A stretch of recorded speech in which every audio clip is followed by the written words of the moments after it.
We have our first state champions of 2024. I'm Leland Barclay, and this is the River Valley Sports Report, where we highlight area teams, athletes, and coaches. You're watching the River Valley Report.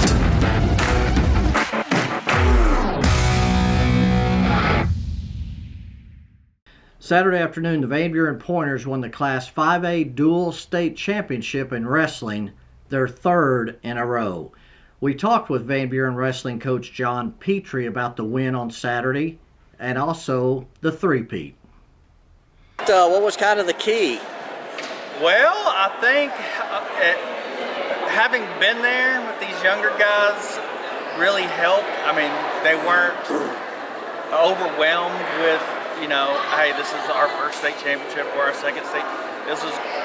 We're working toward our third. So they have been there, they had done it, they knew how to get past those nerves.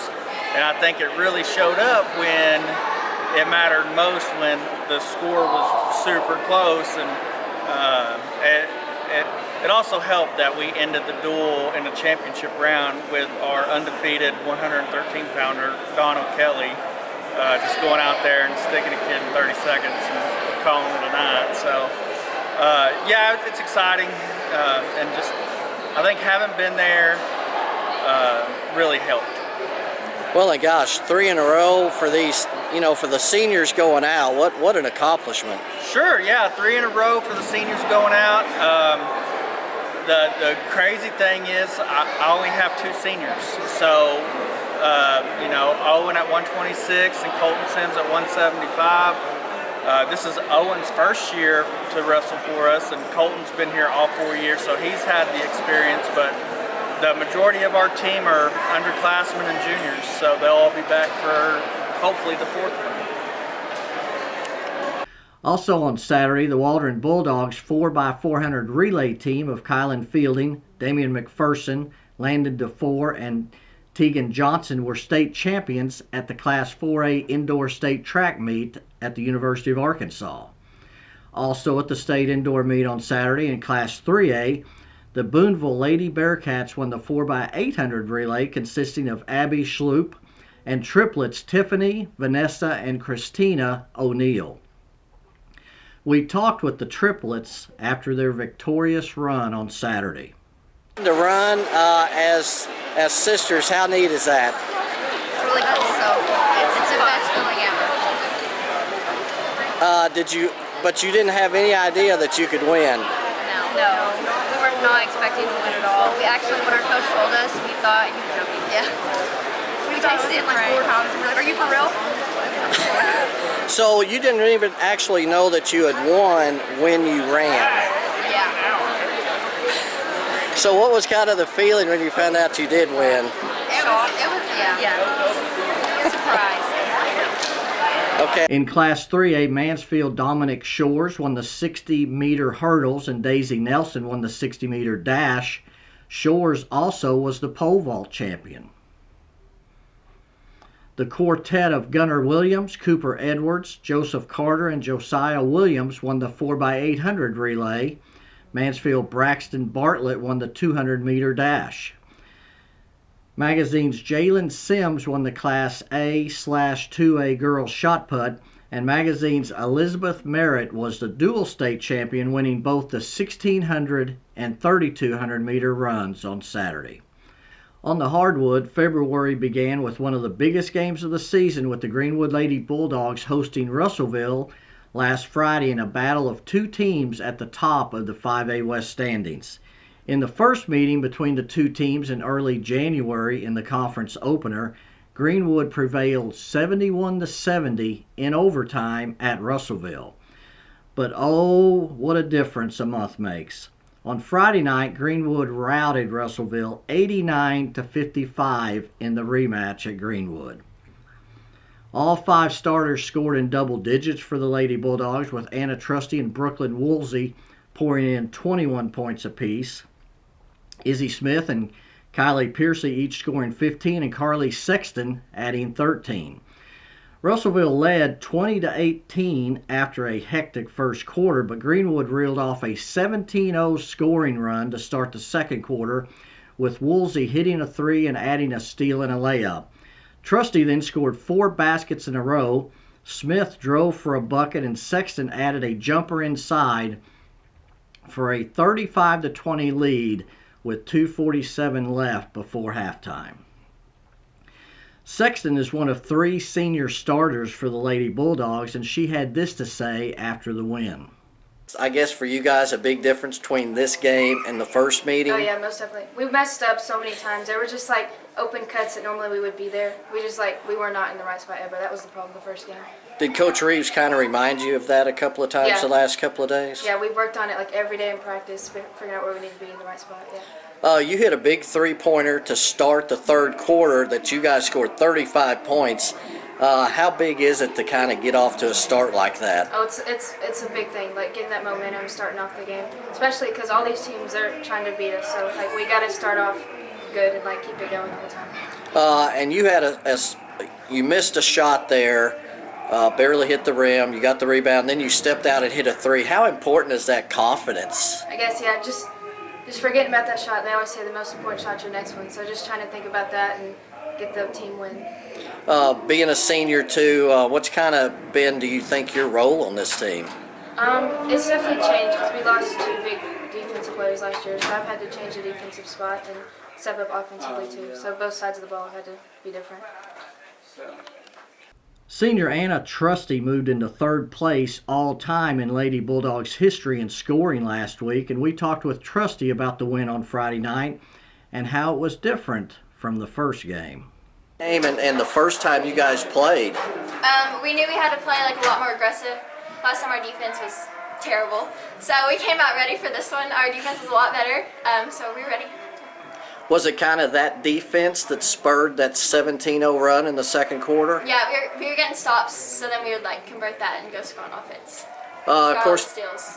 And then the third quarter, 35 points. I guess the offense really, you kind of Everyone start. was hitting their shots, yeah.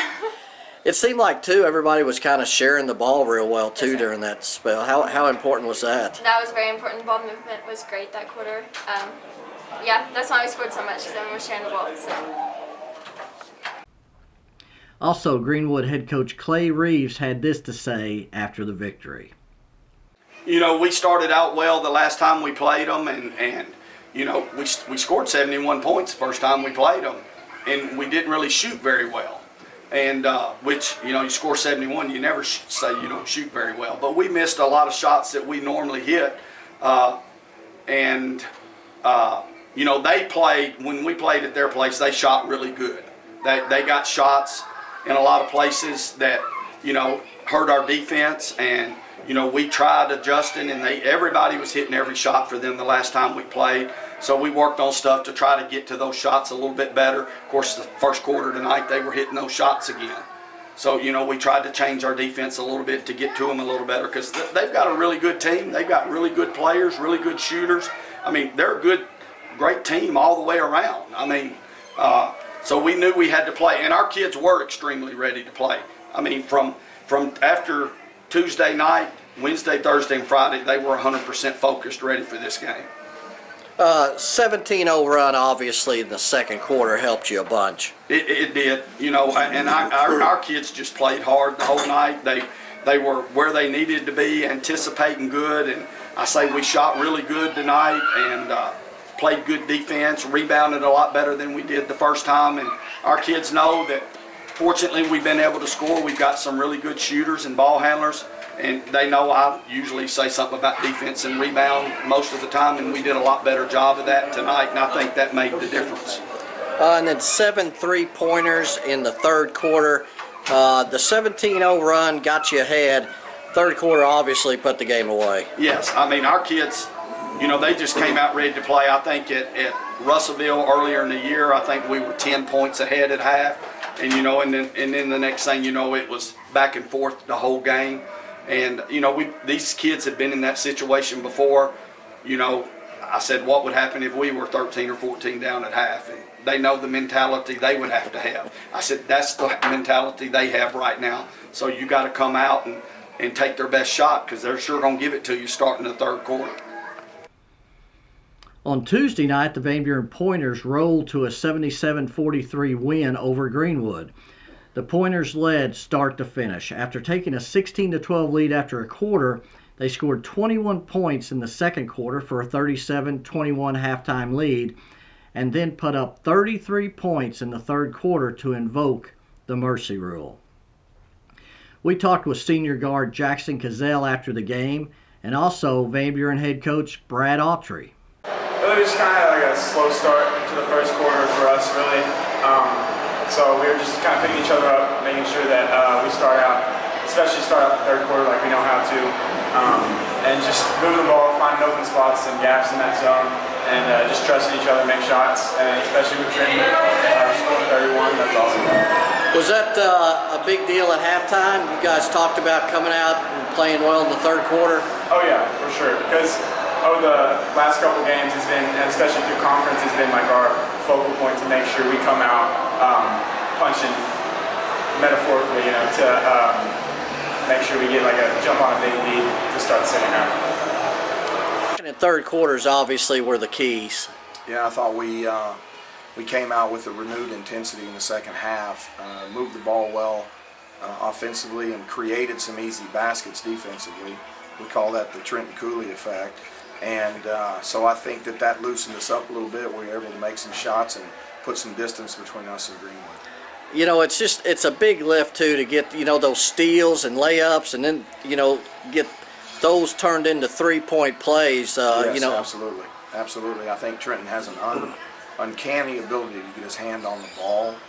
He had 9 steals versus Greenbrier in our last game. I don't know what he had tonight, but even if he's not coming up with the ball, he's deflecting a lot of balls. He's very active, very quick on the ball. So we're glad to have that, because it's so hard to create baskets, to score baskets in deep in conference play, and to be able to create some easy baskets through steals or tips or just transition baskets is huge for you in terms of offensive production.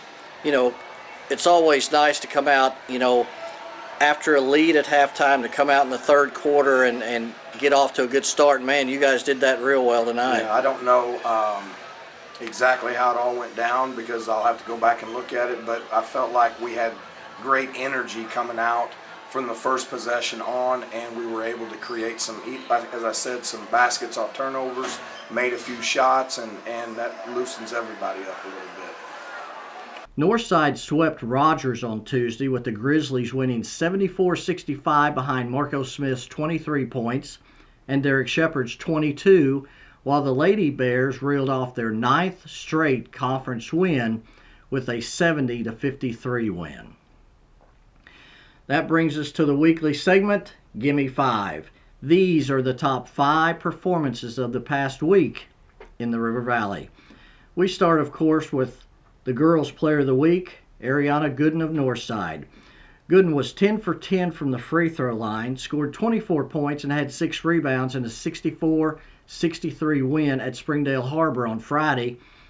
Then on Tuesday, scored 26 points and had 8 rebounds, 4 assists, and 4 steals in a 70-53 win over Rogers. Gooden is now averaging 18.5 points and 5.5 rebounds per game, while also converting 87% from the free throw line. Number 2, the Boys Player of the Week, is Alma Junior Israel Towns Robinson, who put the power in powered forward in wins over Van Buren and Harrison last week. Towns Robinson had 14 points and 8 boards in a 60-58 win over Van Buren, and then scored 19 points and hauled in 13 rebounds in a 65-56 come-from-behind win over Harrison on Friday, when the Airedales needed 27 points in the fourth quarter. On Tuesday night, Alma went to Siloam Springs and improved to 9-0 in conference play, marking their best start to conference play since 1941, according to historian Kevin Taylor. Number 3, Lamar guard Corey Sanders recorded a triple-double in a 51-39 win over Mayflower last week. Sanders had 18 points, 14 rebounds, and 10 assists. Number 4, Van Buren junior guard Trenton Cooley scored 31 points on Tuesday night to lead the Pointers to a 77-43 win over Greenwood. Cooley was 9 for 9 from the floor, including all 4 of his three-pointers, 9 of 10 from the free throw stripe, and had 7 steals, converting 5 of them into layups, of which 3 of them resulted in 3-point plays with free throws after being fouled. Now, if you remember, Cooley hit an 80-footer at the end of the third quarter against Greenwood about 4 weeks ago. We caught up with Cooley, which is difficult to do, and asked him about which one was more fun, hitting an 80-footer or scoring 31 points. Greenwood. Scoring 30 points. What was kind of the key to you guys in the third quarter? Just how we moved the ball and played that together as a team. Did you guys talk about at halftime coming out with a lot of energy and enthusiasm in the third quarter? Yes, sir. Tell me about the steals. You know, were you anticipating real well tonight? Yes, sir. It's always the main thing I do is defense. So reading how they move and everything is a big key. Number 5, Van Buren defeated Hot Springs Lakeside 39-30 for the Class 5A State Dual Wrestling Championship on Saturday. Wins by Don O'Kelly, Sean Sanders, Dakota Fenwick, Braden Stewart, Alex Reed, and Alex Lopez all helped in the smaller classifications, as well as Colton Sims. There's still time to pick up Sunday's River Valley Democrat-Gazette, which is available all across the River Valley, including eastern Oklahoma at Walgreens, Harps, Come and Go, CVS Pharmacy, Casey's, and Walmart. You can subscribe online at rivervalleydemocratgazette.com/subscribe or by calling our customer service line at 479-684-5509. Be sure to follow the River Valley Democrat-Gazette Twitter account, as well as mine, Walter Woody, Harold McIlvain, and Graham Thomas and Henry Apple, as February basketball rolls toward an exciting finish. You can view and purchase photos from our award-winning photographers that can be seen and purchased on our website, rivervalleydemocratgazette.com/photo. Thank you for watching. Please like the video and subscribe to the channel. We're going to wrap up this week's River Valley Sports Report with more photos from Tuesday night's game between Greenwood and Van Buren by Hank Layton. God bless you, and we'll see you next week.